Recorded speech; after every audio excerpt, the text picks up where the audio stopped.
What's up, everybody? Thank you for tuning in to this week's edition of the Touchline Talk Show. We are going to make an admirable attempt to make sense of what we just witnessed. I mean, Real Madrid did it again and in even more improbable fashion than maybe ever before. Certainly this year, even though they've made a living off of doing this. This is easily one of the greatest two-leg ties you're ever going to see, with the 7 goals in the first leg and the drama of the second leg. I want to start by telling you something about myself, and that is that I'm a firm believer in the importance of nuance. I get very frustrated when we draw lazy conclusions about things. And it'd be very easy after this game to just sit there and say, this is the same old Manchester City. They can't get it done when it matters under Pep. Look at year after year how they come up short, blah, blah, blah. This is not like years past. And that is a very important part of putting this in context and talking about it outside of just what in the world did we just see. I talked about this after the first leg, and it was the reason I really thought Manchester City was going to get this done. And for 178 minutes, it looked like I was going to be proven right. This was not about Pep overthinking. This was not about bizarre lineups and leaving Rodrigo out of the starting lineup or the weird things he did against Lyon. This was about the unthinkable becoming reality. If you go back to the beginning of this, even with the 2 goals that Rodrigo scored in 2 minutes to get Real Madrid back into this thing and ultimately descended to extra time, City should have won the first leg by, at least 3 probably, right? That part of this cannot get lost. They thoroughly outplayed Real Madrid and just happened to end up winning by a single goal. So they could have put it away there. Jack Grealish could have put it away, except for Ferland Mendy made a terrific play and cleared his shot off the line. And then the follow-up, Courtois got that save afterward. It almost was done there. It could have been done when Mahrez scored, doing that Mahrez thing where he curls the ball with his left foot, as well as any player in the world. But because City couldn't get that second, and because City couldn't get that 2-goal edge after in Manchester, and Pep was very clear about this. You could see his frustration when they couldn't finish, couldn't put it away. They never put it away, and so Real Madrid just sort of hung in there. And on a night where you sort of expect Benzema to be the one to deliver, and to me, if they had any hope of this, it would have to be some Benzema magic. They didn't get it. He was poor, especially by Ballon d'Or standards. He wasted his opportunities. And so, 89 minutes in, you're not seeing a lot of reason to believe Real Madrid can do this. They weren't really knocking on the door. And out of nowhere, Benzema, to his credit, does make a play. He gets that ball back across for Rodrigo. Rodrigo puts it in. And all of a sudden, here come Real Madrid again. And then Rodrigo gets on the end of the cross, and all of a sudden, this thing is level. We're going to extra time. Benzema draws the penalty. Benzema converts the penalty. And Manchester City just never really looked all that threatening. Afterward, you could kind of just feel that when Real Madrid were not only able to get back level, but to then take the lead in extra time, it was just kind of over.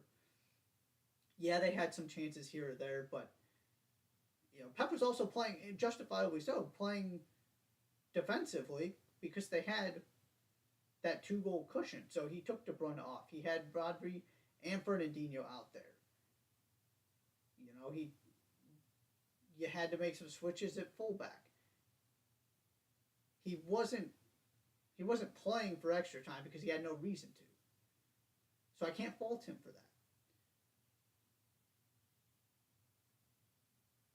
So that part of this to me is important and is absolutely true and part of the story.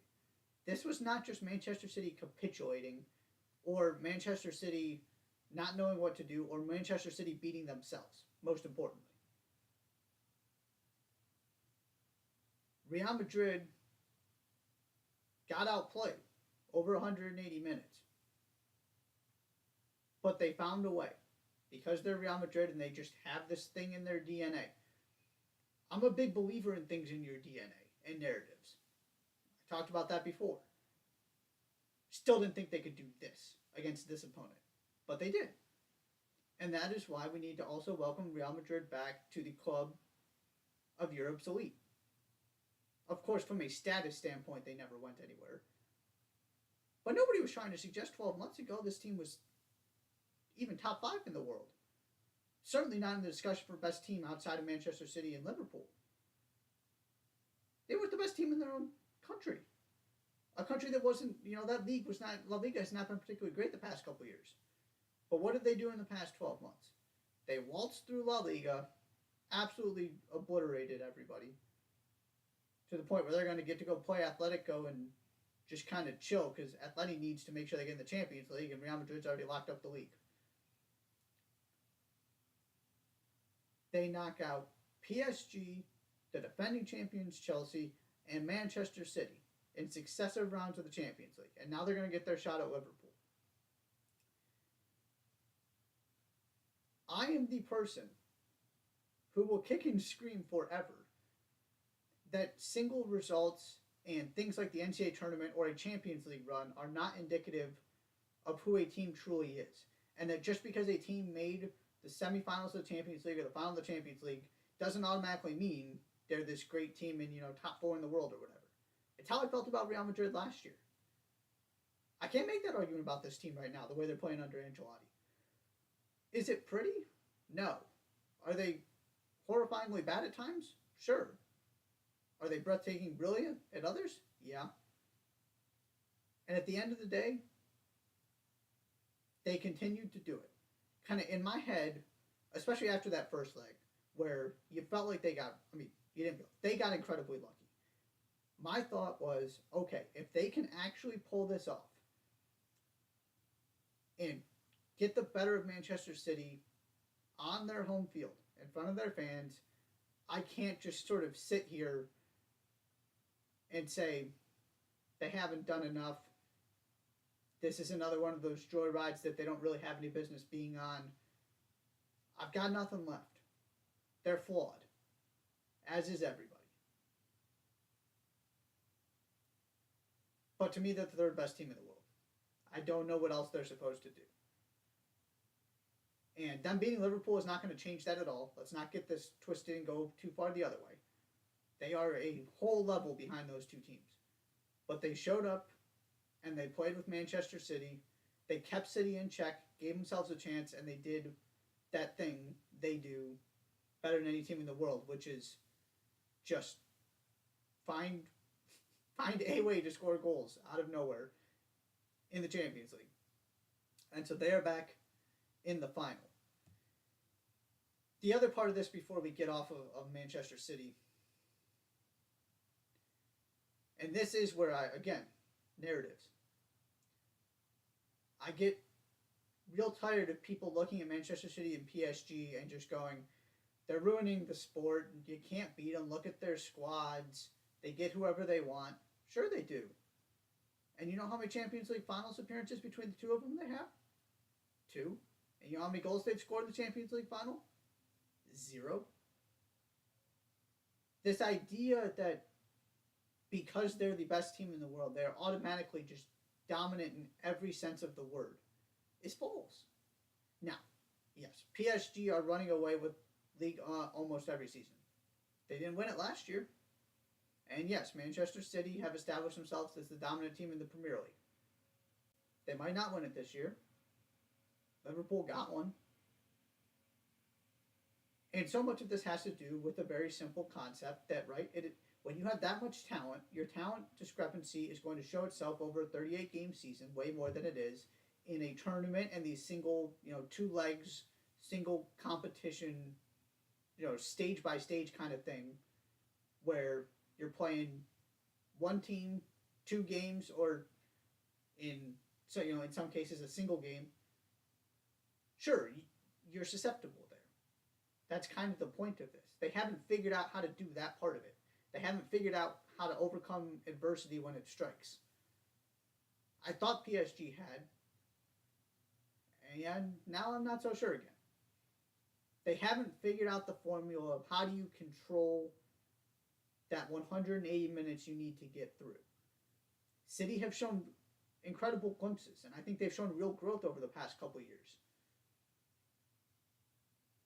And that's why I'm not willing to just throw this in with the rest and say they haven't grown at all and they're not going to, and they're still the same team every time they show up in the later rounds of the Champions League. I don't think that's true. But it is incredibly difficult to go through the best teams in the world, even if you are better than them, and actually make this happen. That's the part of this that gets lost, is we just sort of assume they're going to keep waltzing, they're going to keep doing their thing, and it's not even as though they have consistently made it to the final. PSG or Manchester City, they are consistently beat before that. It's not like they get to the final and they can't win that one game for whatever reason. That part of this also needs to continue to be. I just don't think this sport is in as bad of a place as sometimes we make it out to be when it comes to the competitive nature of it. Are there things happening that are unfortunate? Absolutely. Should there be more parity? Of course. But Manchester City just got knocked out again, and PSG didn't come close. They are the poster child of everything people, right, sort of despise about the way this sport is going. And here we are. We've got the team of this competition and also one of the other more successful teams in Liverpool, and they're going to play each other, and one of them's going to lift this trophy again before Manchester City or PSG even have another opportunity to. Speaking of Liverpool, there was a moment there where I was thinking this might need to be what we talk about off the top. Obviously, other things ensued that made that decision very easy.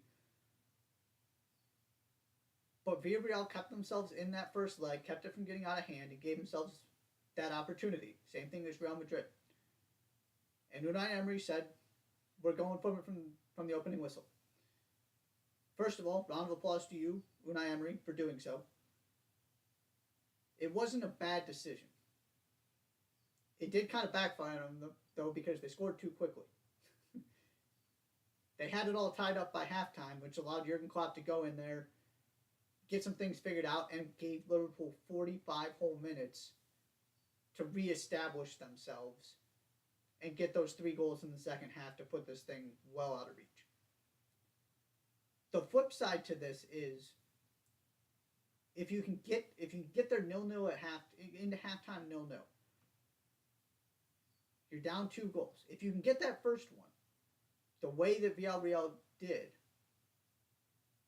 then all of a sudden you've got Liverpool scared and you just need one more, and all of a sudden if you get in the 75th minute, you're 15 minutes away from going to extra time and 45 minutes away from a penalty shootout.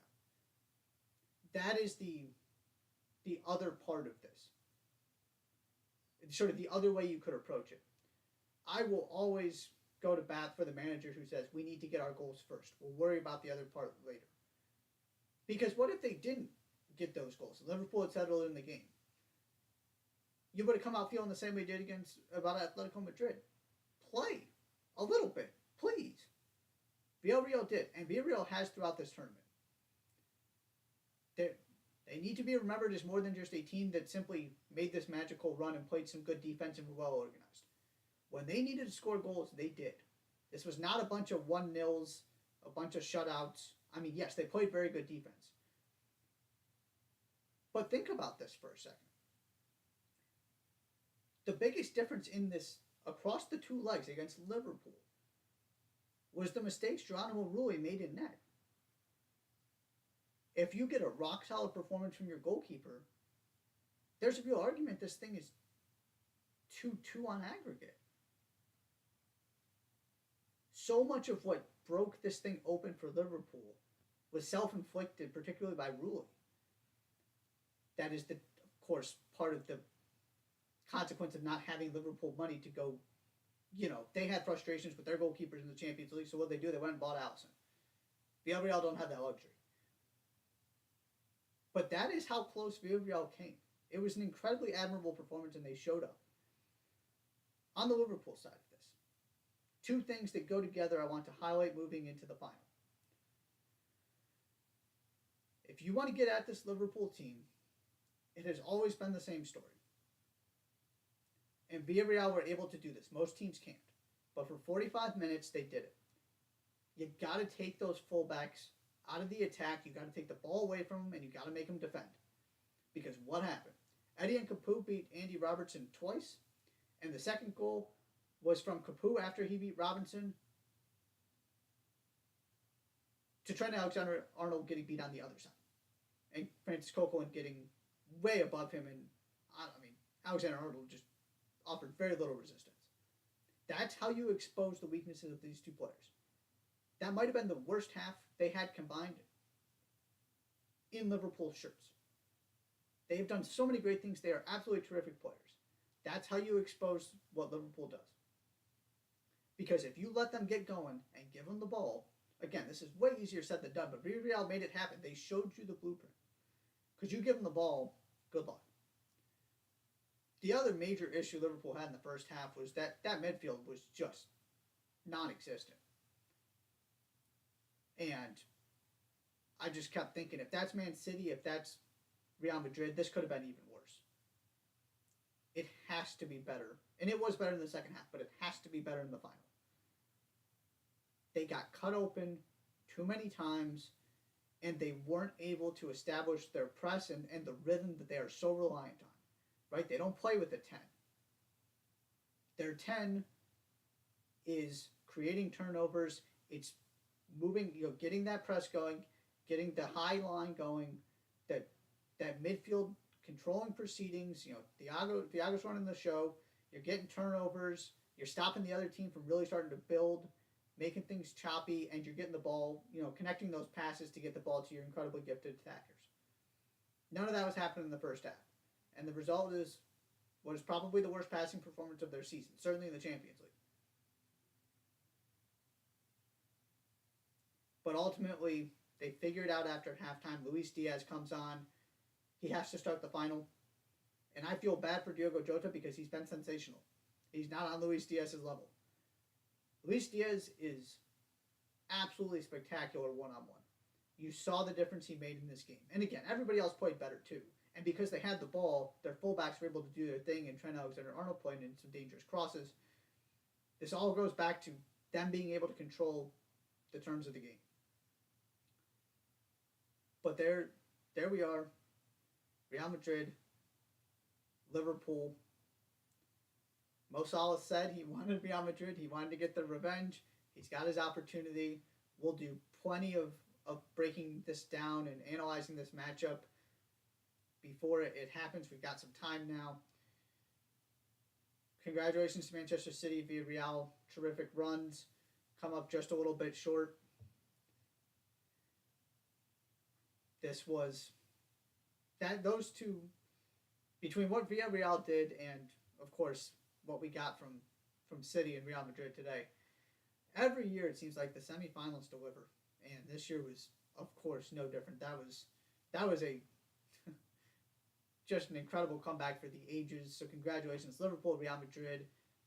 We have our Champions League final. We are going to take a quick break. When we come back, the important games are not over today by any stretch of the imagination. We are going to talk about the Challenge Cup semifinals and the CONCACAF Champions League final that are both all taking place tonight. Set the stage for those and get some thoughts about what this would mean if the Seattle Sounders do pull this off. They're on the verge of history. All of MLS is watching. We're going to dissect all of that in just a minute. Don't go anywhere.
And welcome back to the Touchline Talk show. Like I said, it's not every Wednesday night you get two semifinals and then a final in addition to the Champions League semifinals.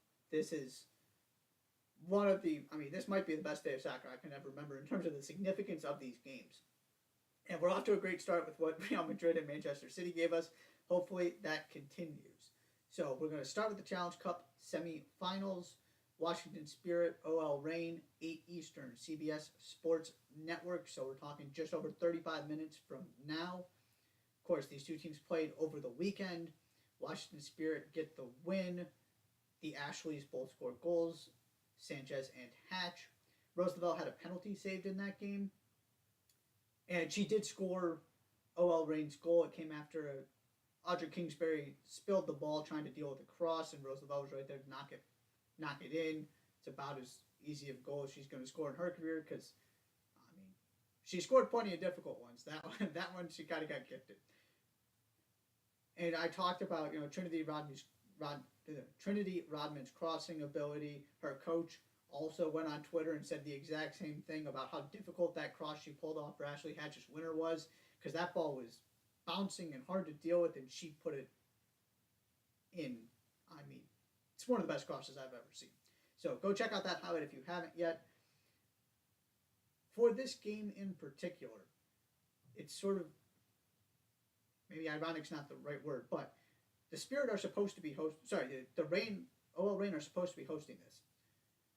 But because, the Seattle Sounders are using Lumen Field for the second leg of the CONCACAF Champions League final, they had to sort of figure this out. Thought it'd be easier to stay on the East Coast because they were already playing in D.C. over the weekend. So it's kind of a weird thing where this was supposed to be in Seattle. It's not. Nevertheless, they figured out a way to make this happen. Looking at this game in particular and kind of what needs to change from the weekend for OL Reign, they gotta create more chances. That attack was not particularly dangerous. It sounds very simplistic, but that's really what this is going to come down to is can they have a little bit more control of proceedings because that Spirit team from front to back is so well balanced. You're not going to get gifted very much by that defense. It's not something you can really go exploit. If any, and what this really has to start with is can Reign make something happen in the midfield? Can Rosa, right? There's not somebody who as that sort of 8-10 just sort of pops up in different areas, carries the ball a lot player like Rose Lavelle. She's as good as anybody in the world at that. That might be where you're able to exploit the Spirit. Because if I'm looking at something, it's that midfield. Can Rose Lavelle really dictate the terms of this game and get her team one step closer to a trophy. Because if you can't create the chances, Washington is going to create them. Ashley Hatch and Trinity Robin are too good. Kelly O'Hara delivers too many dangerous crosses. They are a machine going forward. They're the best attack in the league at this point. You got to be able to play with them a little bit and then hope you slow them down. Obviously, All Rain can do that. We'll see if they actually are able to make it happen and pull this off. Your other semifinal, North Carolina Courage, Kansas City Current, 8:30 Eastern, Paramount Plus. Gonna get, I watched Champions League on Paramount Plus. Gonna watch this game as well. You're getting your money's worth on Paramount Plus today. The Courage have actually scored 2 more goals than Kansas City Current, but they have 4 fewer assists. That was one of the interesting notes when I found when I started looking at this matchup. Kansas City has just been able to generate offense despite not having the ball very much. They're not particularly great at stringing together passes, and they're not. I think they were the least accurate passing team in the league. They just have, and again, part of this is they don't have the roster they thought they were going to have due to injuries, but they've just piecing it together, piecing the goals together. They have found a way, and congratulations to them. This is a really cool thing that they, 2 games away from a trophy. They made some changes in preparation for this game and had a rough go of it, and Portland lost 3-0 to the Thorns over the weekend. And it was sort of what you expected. The inability to create chances, and they looked like a team that just doesn't have the same kind of high-level firepower as the best teams in the league, because that's what they are at this moment. They've just been able to overcome that in a big way. Courage had the distinction of being the first regular season opponent to walk into Angel City and Banc of California Stadium, and really they were just undone by a poor start. Gave up a set-piece goal, defense collapsed again for the second, and they just weren't able to overcome that really, really poor start. On a balance of play, though, they absolutely turned this thing around.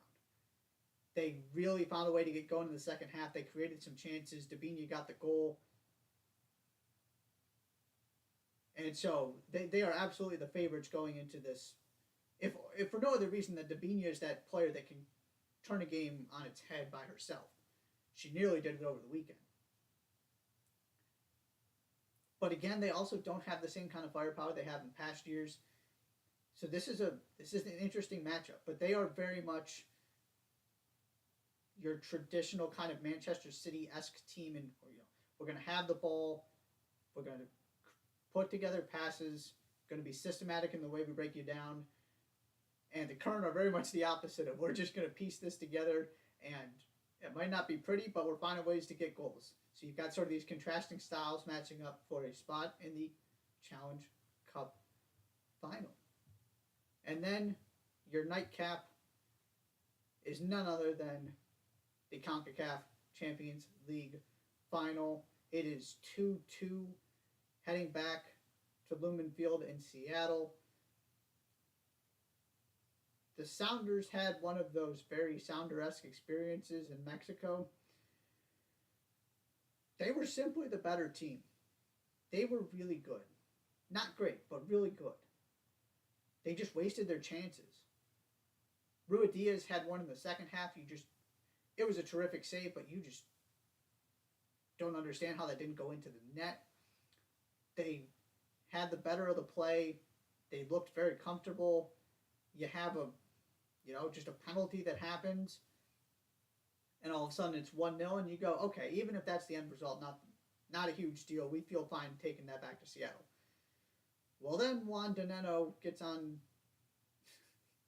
the end of a cross and heads it home in the beginning of the second half, and all of a sudden it's 2-0, and you're going, uh-oh, it's really going to happen to MLS again.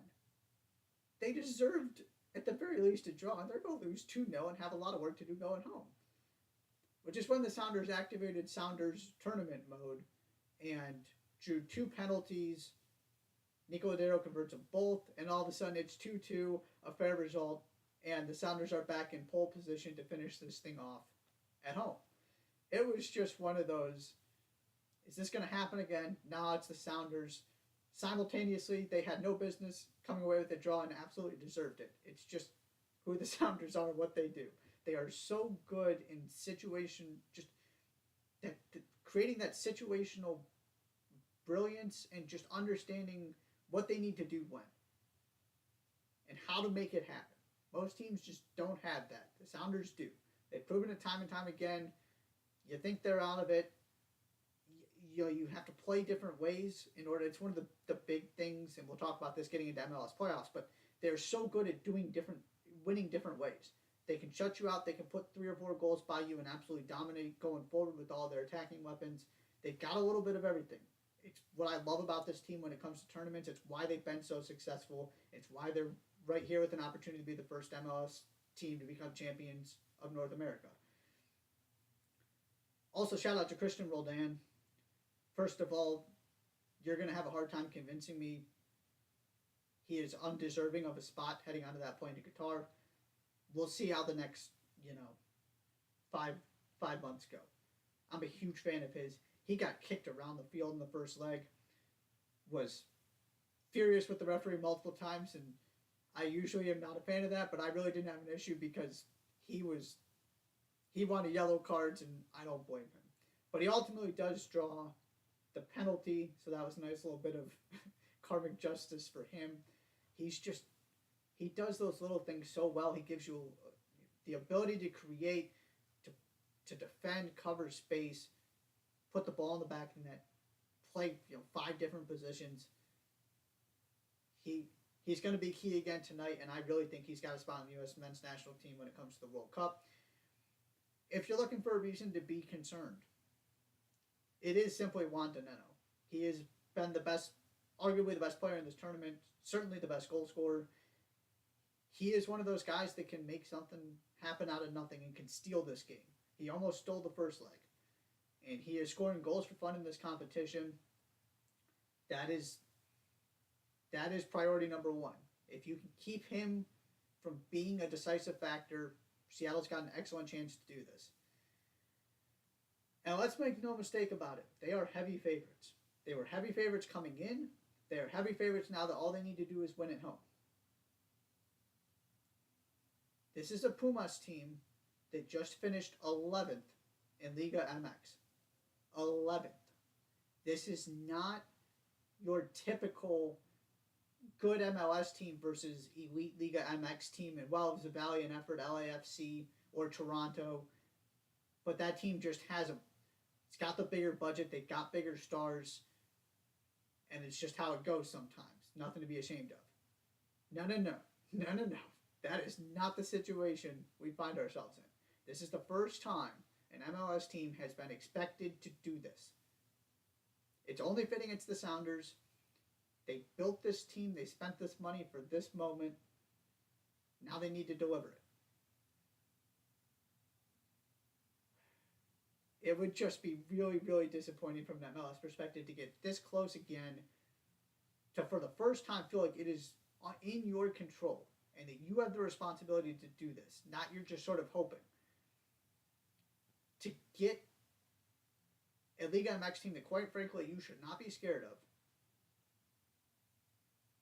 and to let it slip away would be brutal. Hopefully that doesn't happen. And that's not to disrespect Pumas. They're a dangerous team. They're a good team who proved they got no problem going in and stealing this thing. It's just a different. I mean, go look at the money they've spent on these rosters. It is not close. Seattle's is way more expensive. The Athletic did a nice breakdown of this and kind of Garth Lagerwey, their general manager's vision for this and the importance of this moment. They're not hiding from it. So now it's time to show up and make it happen. We'll see if they do. And regardless, I wrote about this on my Substack when they got to the final. This is beginning to shift. The fact that they are favorites is a big deal. If MLS gets this done, it's a very big deal. Does that turn the tide in the balance of power between MLS and Liga MX? Absolutely not. There is still plenty of work to do for MLS to officially catch up.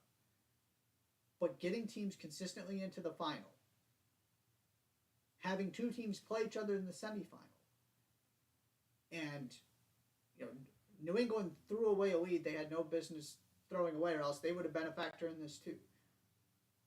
That is what this is. MLS is consistently getting those teams to the quarterfinals and the semifinals and being a factor in the final, and you're not thankful to be there. It's Toronto, it's LAFC, it's Seattle. That's how this is supposed to be working. That's progress. You got a chance to take another step tonight. Whether they do it or not,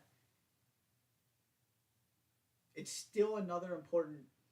It is a milestone, regardless of how this plays out. It would just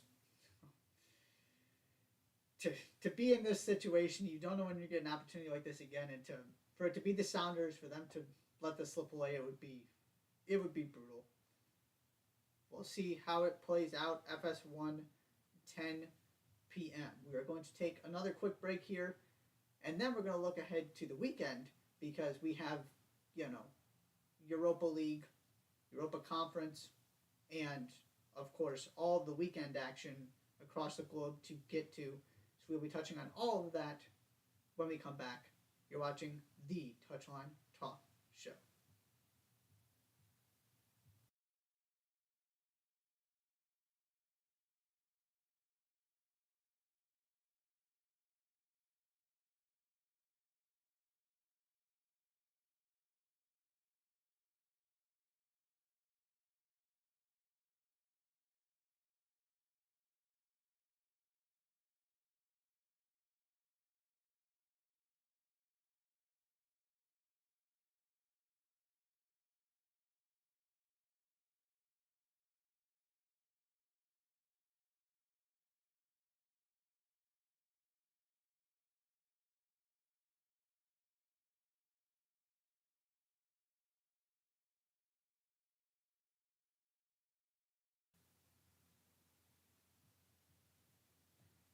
And welcome back to the Touchline Talk Show. Thank you so much for bearing with us during those breaks. Just makes my life a little bit easier to be able to catch my breath, get reorganized, take a drink of water, those kind of things. That's why we've got those in there. Like I said, wanted to spend some time previewing tonight because there are so many important games happening. History could be made for Major League Soccer, but I also didn't want to lump that in with everything else that's happening the rest of the week because, well, there are incredibly important things happening here too. Starting Thursday, your second legs of the Europa League and Europa Conference League semi-finals. West Ham travels to Eintracht Frankfurt trailing 2-1. Very disappointing result at London Stadium to not even get a draw. Jared Bowen almost scored one of the best goals I've ever seen to get it to 2-2. It would have been such a fitting way for that game to end and for them to feel so much better heading into that second leg, even though it's away from home. It doesn't go in. And so here they are, 2-1. Your other semifinal, Rebel Leipzig traveled to Rangers with a 1-goal lead. Similar situation, a brilliant late effort. It's just that Angelino's went in and gave Red Bull Leipzig that win. Jared Bowen's did not. Rangers did a very good job keeping this thing just kind of blah, which is exactly what you're trying to do when you've got the kind of home field they do. They nearly got out of there with a 0-0. They had some opportunities, couldn't capitalize on them. Ultimately, they do concede.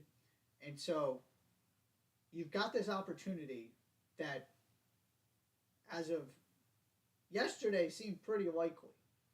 Or at least you felt good about the chances of, and I wrote about this on Monday in my 5 things from the week, of British teams claiming all 3 of these trophies and having all kinds of representation.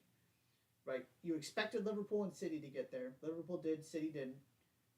West Ham, I still believe, has a really good chance. They've got work to do. Rangers should feel pretty good with a 1-0 scoreline. So you think there's a decent chance one of them gets there.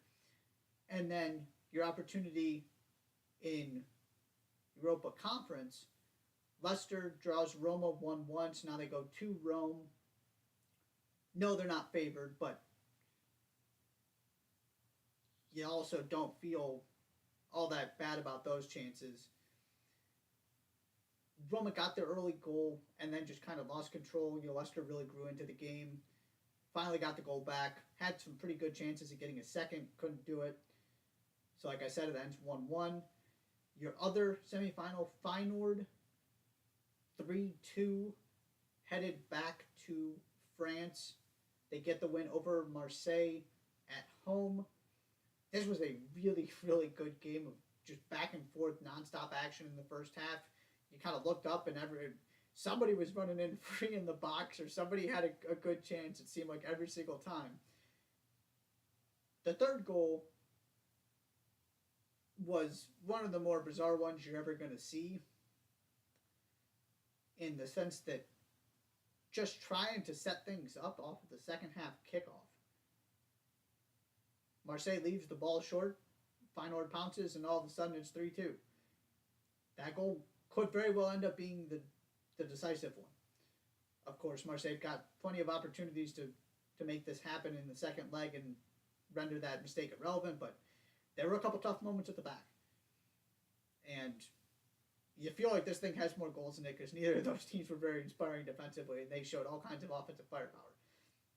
So, really interesting set of games. All of these are still absolutely in the balance, which is really exciting. There weren't any 3-1s, 4-0s, something like that you feel like it's over. These are all within one goal, everything to play for, to see who else is going to be competing for European glory. In the Premier League over the weekend, it seems like we're just going to have this pretty much every week to the end of the season. Somebody in some important race is going to be playing somebody in a different important race. You got it a couple times here this weekend. Aston Villa at Burnley on Saturday to start things off. Burnley have become unbeatable at Turf Moor here. Can they do it? Can they keep this thing going? How do they respond to Everton's rally against Chelsea? Then you have Tottenham at Liverpool. Also Saturday, Liverpool really had to exert some energy to make sure they got out of Villarreal successfully. They did it, and it was decided by the end, but that was more stressful than it needed to be. So how do they respond? What kind of changes does Klopp make? Spurs, can they really do so? Can they do this? Can they sort of change the narrative here, because that run-in is difficult, especially if they don't win that North London derby. Can you get some points you're not expecting? If you lose this game, you're asking Arsenal to slip up somewhere, which very well could happen. Again, you're leading towards the I don't want to make any predictions about what happens, as opposed to you feel good about Manchester City and Liverpool when they take the field every week. But this game could end up... Now, of course, you can make up for it by beating Arsenal, but then you still have work to do. Can you get a point to really make this come down to the North London derby?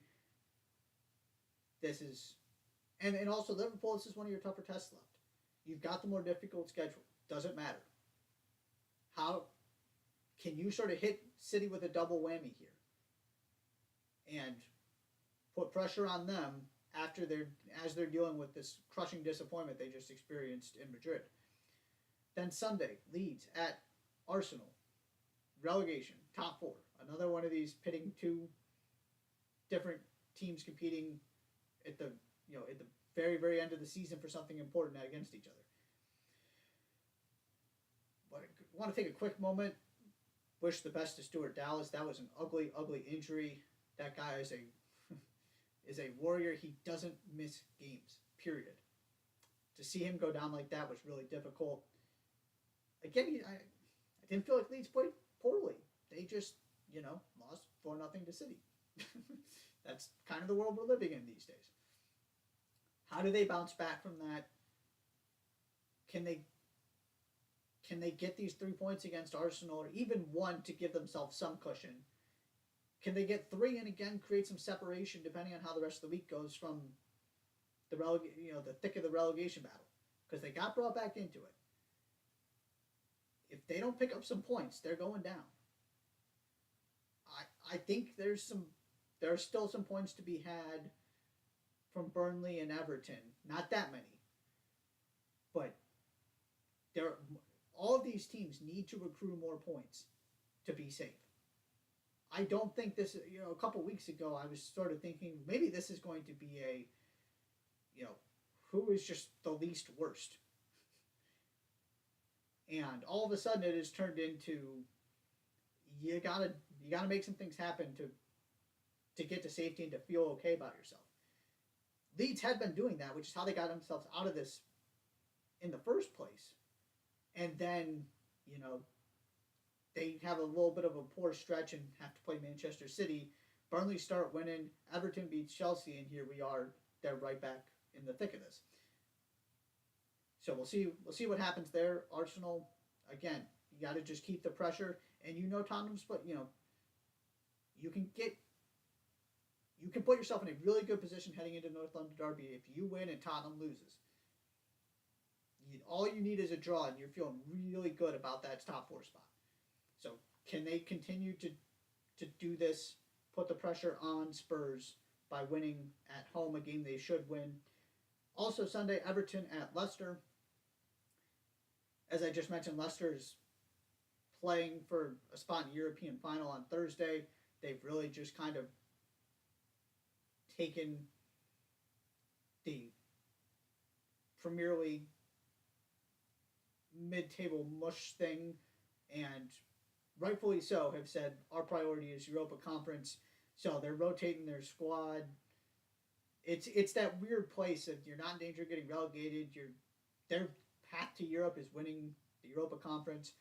So what do you get every Saturday and Sunday when you're playing in the Premier League? Everton, of course, are trying to make this happen again. It's not like these points are guaranteed. I feel like we have gone a little bit too far in celebrating Everton's survival. We're not there yet, by any stretch of the imagination. If they lose this weekend, and Leeds win and Burnley win, it's all but over. That's how close we are. They got to keep getting points. It's in their control, at least to a degree. And in a very real sense, just because they have that game, that extra game, if they win out, they're safe. You'd have to think. But let's be real, they're not winning out. So what do? And then finally, Newcastle at Manchester City. How did Manchester City respond from what just happened? And Newcastle have the unfortunate pleasure of playing Liverpool and Manchester City back-to-back weeks. But they were absolutely one of the most informed teams in the league. Heading into that Liverpool game, they gave them a pretty good fight. It would not stun me if they find a way to mess up this Premier League title race by taking a point or something here. City need to be ready, and City need to be able to respond and put what just happened behind them. Because Liverpool is the team playing for the quadruple. And now City aren't playing for the Champions League. This is Premier League or bust now. You lost the Carabao Cup, you're out of the FA Cup, you're not in the Champions League final. Creates a really interesting dynamic as this race comes to a conclusion in the next month. Over in Italy, just want to continue to keep tabs on the title race there. Inter host Empoli on Friday. AC Milan travel to Hellas Verona on Sunday. So those are your games with the two teams in the title race. Of course, this is AC Milan's to lose now. Inter need to just Inter probably need to win out to have any hope of catching them. So that's where we are. Every game is absolutely vital. One weekend, one slip up, a loss from AC Milan can change everything. NWSL. Gotham are traveling to San Diego on Saturday. It's the Waves regular season home opener. Angel City got theirs last week. The Wave get theirs this week. And then the other game I wanted to highlight, the Spirit after playing OL Reign twice, head to Chicago to play the Red Stars on Saturday. All four of these teams, Gotham, San Diego, Washington, Chicago, won their first game. So if you've got winners coming out of these games, all of a sudden somebody's off to a really good start. Can that be the Spirit as they could, are trying to repeat and also claim they could go 3 trophies in a row potentially if they set themselves up in the regular season and win the Challenge Cup after winning the league last year. And so far, so good for the expansion teams.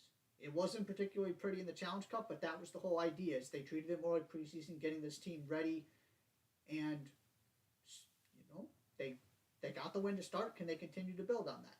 Gotham has a lot of new pieces. It's going to take some time to gel. Again, that's what you use Challenge Cup for. They did get to play an Orlando team that's going to struggle this year. So how real is that? We're going to get this is a stiffer test on the road, other side of the country. So those are 2 games to keep an eye on. And then in Major League Soccer, Columbus Crew at New England Revolution. 2 teams that got huge wins last weekend as they attempt to turn the page from bad starts and sort of keep themselves alive. Yes, you have time, but you don't have as much time as you think in Major League Soccer. If you get too buried too far, too early, it's really difficult to come back. These 2 teams are not at that place. They did sort of appear to be riding the ship, at least to a certain extent. What happens when they play each other? And then your 2 marquee games of the weekend. Philadelphia Union at LAFC Saturday. This is, for my money, the best team in the East against the best team in the West. Even more importantly, this is the first time they have played since one of the best soccer games I have ever seen, which was, I believe it was a 3-3 draw right before the pandemic shut everything down. It was a 10:30 start or something, maybe even later than that. It might not start until 11 or 11:20 because it was one of those FS1 games that never starts on time. Carlos Vela scored a great goal. This is when Jacob Glesnes hit the free kick that sort of made him a cult hero of sorts and projected his sort of led him on his trajectory to the guy who scores only great goals. It was an incredible game. So much drama, so many twists and turns. And now the Union get to come back and give it another shot. And, that was the LAFC really struggled last year. So you've got the team that looks like the best in the league. I still argue Union are the best in the East. How is this going to play out? Can they? And also, the Union need to pick some points up here. They're in a tough stretch. You're asking a lot of a team to go to Nashville when they're opening a stadium and win. They nearly did, but they went from being unbeaten to now it's sort of a winless drought here. You're not expected to get 3 out of this one, but can you take LAFC by surprise and pick up 3 points you're not supposed to be getting? And then finally, Los Angeles Galaxy at Austin FC on Sunday. I've been talking about this with Austin. They've looked really good. They continue to win. They're scoring goals. Terrific. They're exponentially improved. They're absolutely a playoff team. What happens when you play high-level competition? We haven't seen very much of it. But you get the Galaxy at home. This is the game they absolutely can win, and I would argue should win if this is legit, and they really are one of the best teams in the Western Conference. So this is really an interesting one for me. A first real test for Austin to see, are they just really good at beating the teams that you're supposed to, which goes a long way in Major League Soccer, or are they absolutely in the conversation for the even top 3 seeds in the West? Because right now it kind of feels like Seattle's going to get it going at some point, and it's the LA teams, and then after that there are some question marks. So there's a spot up for grabs. Can they take it? What does this end up looking like? So that is our weekend look ahead. So much every day. The soccer never stops, especially this time of year with seasons starting. You've got NWSL trophy to play for here. You've got a CONCACAF Champions League trophy to play for on top of the UEFA Champions League, FA Cup, and of course all of the European seasons coming to an end. It is coming thick and fast. We will cover it all here on Touchline Talk and the Touchline Talk show. That is all for today. Thank you so much for joining. Be sure to subscribe on Substack and on YouTube so you don't miss anything we are putting out there. Lots of exciting stuff on the way. That's all we've got for today, though. Thanks for joining us, and we'll see you next week.